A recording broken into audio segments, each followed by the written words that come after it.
Hello friends, आज हम लोग पढ़ेंगे मौर्य वंश भाग 2 के तहत चंद्रगुप्त मौर्य और बिंदुसार के बारे में। ठीक है, चंद्रगुप्त मौर्य, इनका शासनकाल 323 बीसी से 298 बीसी तक रहता है, यानी कि लगभग 25 वर्ष तक इनका शासनकाल है। चंद्रगुप्त कैसे राजा बना, इसके बारे में हम लोग अध्ययन पिछली क्लास में कर चुके हैं। इतने चंद्रगुप्त ने चाणक्य की सहायता से घानंद को पराजित करके मगध की गद्दी पर बैठकर एक नया वंश मौर्य वंश की स्थापना करी और पूरे भारत को एक साम्राज्य, एक सूत्र में बांधने का काम किया। कहते हैं इन्होंने भारत से यूनानी ताकतों को दूर भगाने का काम किया। यही कारण है कि भारतीय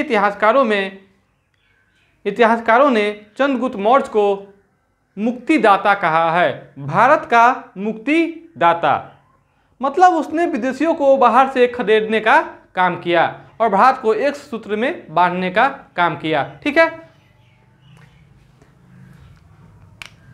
चंद्रगुप्त मौर्य वंश का शासक तो बन गया, भारत का सम्राट तो बन गया, लेकिन इसके कुल के बारे में बहस का मुद्दा रह गया कि चंद्रगुप्त किस कुल का है। हमने पिछली क्लास में पढ़ा भी है कि चंद्रगुप्त मौर्य घानंद की वैध या अवैध रूप की अवैध संतान था, तो उसमें कहीं न कहीं क्षत्रियों का गुण विद्यमान था। लेकिन जहाँ जैन ग्रंथ, बौद्ध ग्रंथ उसे क्षत्रिय मानते हैं, वही मुद्रा राक्षस उसे नीच कुल का व्यक्ति मानता है, नीच कुल का। देखिए यहाँ चंद्रगुप्त मौर्य को वैदिक ग्रंथ में शूद्र, वैदिक ग्रंथ का मतलब यह हो गया, वैदिक ग्रंथ का मतलब हो गया यहाँ ब्राह्मण साहित्य। ब्राह्मण साहित्य ने चंद्रगुप्त मौर्य को नीचा दिखाने का काम किया है और उसे शूद्र कहा है। ठीक है, बौद्ध एवं जैन ग्रंथों ने उसे क्षत्रिय कहा है। और मुद्रा राक्षस जो विशाख दत्त की रचना है, उसमें चंद्रगुप्त मौर्य को नीच कुल का कहा गया है या बिरसल। ठीक है, इतने होने के बाद भी चंद्रगुप्त मौर्य के कुल के बारे में पता नहीं किया जा सका। लेकिन वो बात की बात है, उससे किसी को कोई मतलब नहीं है। मतलब यही है कि चंद्रगुप्त मौर्य ने अपने पराक्रम, अपने गुरु, अपने धर्मपिता विद्वान चाणक्य की सहायता से पूरे भारत को एक सूत्र में बांधने का काम किया और भारत को सशक्त, मजबूत बनाने का काम किया। यही नहीं, उसने भारत की जो सीमा है, प्राकृतिक सीमा, उसको प्राप्त करने में सफल हुआ, जिसके बल पर आगे चल के अशोक क्या करेगा, एक विस्तृत साम्राज्य जिसमें कलिंग को जोड़ने का काम करके अब तक का सबसे विस्तृत साम्राज्य बनाने का काम करेगा, जिसको छूने के लिए, जिसको प्राप्त करने के लिए अंग्रेज भी तरसेगा। ठीक है, जस्टिन और प्लूटार्क के अनुसार चंद्रगुप्त मौर्य ने लगभग 6 लाख सैनिकों की सहायता से संपूर्ण भारत को रौंद डाला, यानी कि 6 लाख सैनिकों की सहायता से उसने पूरे भारत को जीतकर एक करने का काम किया। यहां कहने का मतलब यह है, महास्थाना अभिलेख से पता चलता है कि चंद्रगुप्त मौर्य ने बंगाल पर भी अभियान किया था। यह महास्थाना अभिलेख बंगाल में अवस्थित है। कहते हैं इस अभिलेख से अकाल का वर्णन मिलता है। ठीक है, जहां चंद्रगुप्त मौर्य का वर्णन किया गया है। तो महास्थाना अभिलेख कहाँ है? बंगाल में। आप लोग नोट करते रहेंगे, जिससे आपको पहली बार अकाल का अभिलेखीय साक्ष्य का पता चलता है। चंद्रगुप्त मौर्य ने जब ब्यास यानी कि घानंद के पूरे साम्राज्य को जीत लिया, तो ब्यास नदी के पश्चिम में जो आपको सिकंदर का साम्राज्य था, सिकंदर के सेनापतियों ने आपस में बांट लिया था, तो उस पर उस अधिकार के लिए लड़ाई हो गया। तो उस समय सिकंदर के शासन वाले भागों पर सेल्यूकस निकेटर का अधिकार था, जो उसका सेनापति था। कहते हैं दोनों के बीच में घमासान युद्ध हुआ। इस युद्ध में सेल्यूकस निकेटर की पराजय होगी, क्योंकि अब पहले की तरह भारतीय सेना नहीं रहेगी जो सिकंदर या सिकंदर के सेनापतियों के द्वारा पराजित कर दी जाएगी, क्योंकि अब एक सशक्त भारत रहेगा जिसके बल पर वह सेल्यूकस निकेटर को पराजित करने का काम करेगा। सेल्यूकस निकेटर ने चंद्रगुप्त को विजय मिलने के बाद उसके साथ दोस्ती का हाथ बढ़ाया, यानी कि संधि कर ली। संधि करने के बाद उसने अपने पुत्री कार्नेलिया की शादी चंद्रगुप्त मौर्य से कर दी और बदले में दहेज के रूप में 4 प्रांत काबुल, कंधार, हेरात और मकरान चंद्रगुप्त मौर्य को दे दिया, जिससे भारत की प्राकृतिक सीमा, देख रहे हैं, भारत की प्राकृतिक सीमा प्राप्त हो गया। यही नहीं, चंद्रगुप्त मौर्य ने उपहार स्वरूप अपने ससुर कहिए या सेल्यूकस निकेटर को 500 हाथी उपहार में दे दिया। ठीक है, यहाँ देख रहे हैं 305 ईस्वी में चंद्रगुप्त मौर्य ने तत्कालीन यूनानी शासक सेल्यूकस निकेटर को पराजित किया। सेल्यूकस निकेटर ने अपनी पुत्री कार्नेलिया का विवाह चंद्रगुप्त मौर्य से कर दिया। साथ ही 4 प्रांत काबुल, कंधार, हेरात और मकरान दहेज में दे दिया। बदले में चंद्रगुप्त ने 500 हाथी निकेटर को उपहार के स्वरूप दे दिया।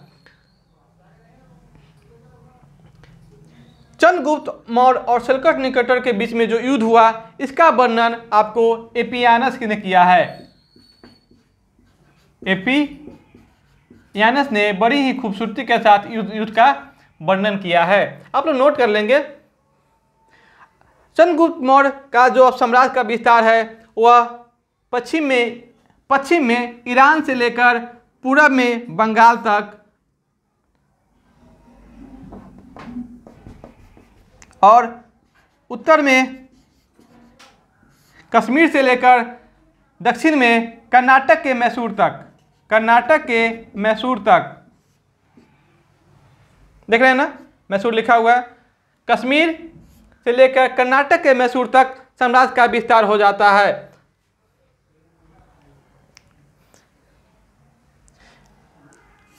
चंद्रगुप्त मौर्य जब अपने अंतिम समय में आते हैं तो इनका संन्यास के प्रति अपना रुचि जग जाता है। कहते हैं उस समय मगध में 12 वर्षों का भीषण अकाल भी होता है।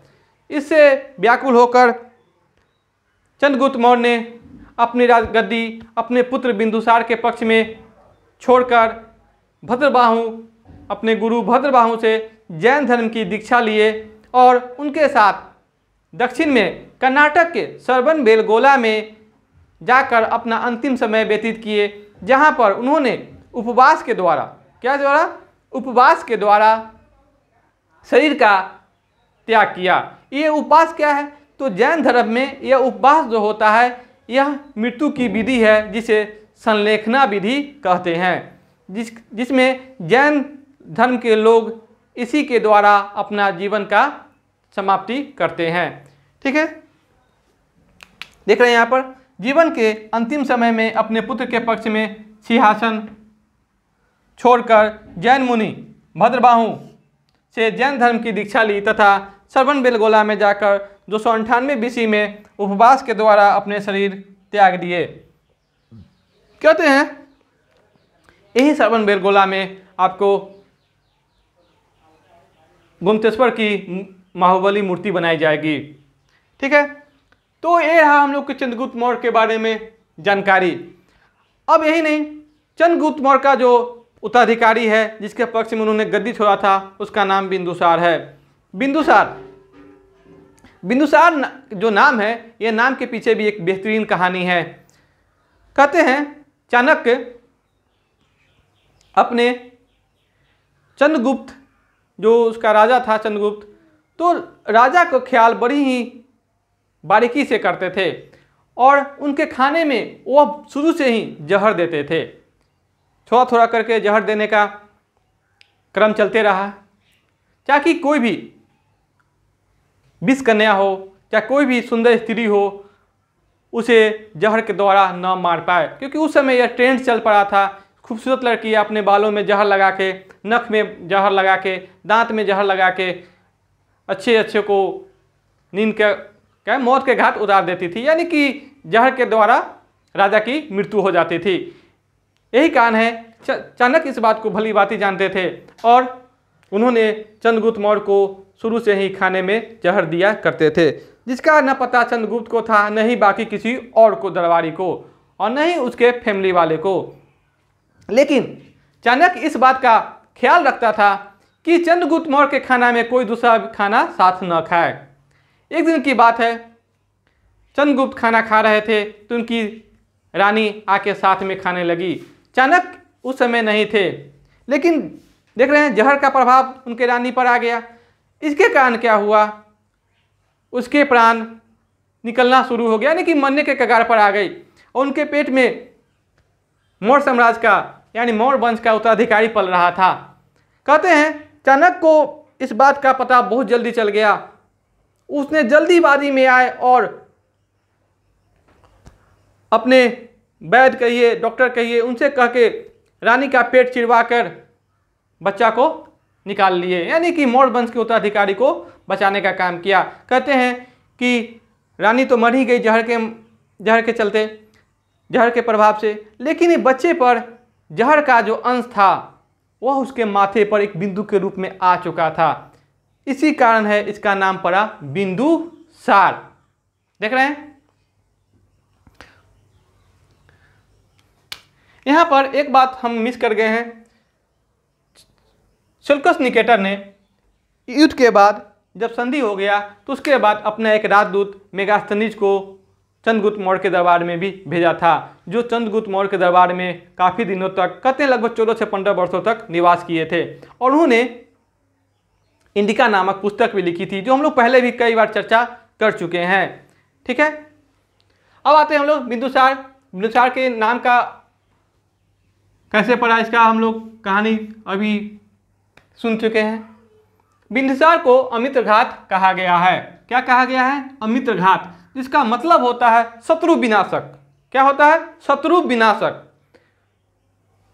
वायु पुराण में बिंदुसार को भद्रसार या वारिसार कहा गया है। भद्रसार या वारिसार। जैन ग्रंथों में इसे सिंहसेन कहा गया है। यानी कि अलग अलग ग्रंथों में, अलग अलग पुस्तकों में बिंदुसार का अलग अलग नाम दिया गया है। जैसे कि चंद्रगुप्त को जस्टिन ने सेंड्रोकोटस कहा है, लेकिन विलियम जोन्स ने उसकी पहचान क्या की है? चंद्रगुप्त मौर्य के रूप में भी की है। तो ये नाम आपको जैन ग्रंथ में अलग है, बौद्ध ग्रंथ में अलग है, वायु पुराण में अलग है। तो यह हर के देखने का अपना नजरिया था। ठीक है, बिंदुसार, उनके दरबार में सीरियाई शासक एंटियोकस का राजदूत डाइमेकस आया था। देख रहे हैं, डाइमेकस, जो आपको मेगास्थनीज का उत्तराधिकारी था। किसका उत्तराधिकारी? मेगास्थनीज का उत्तराधिकारी था डाइमेकस।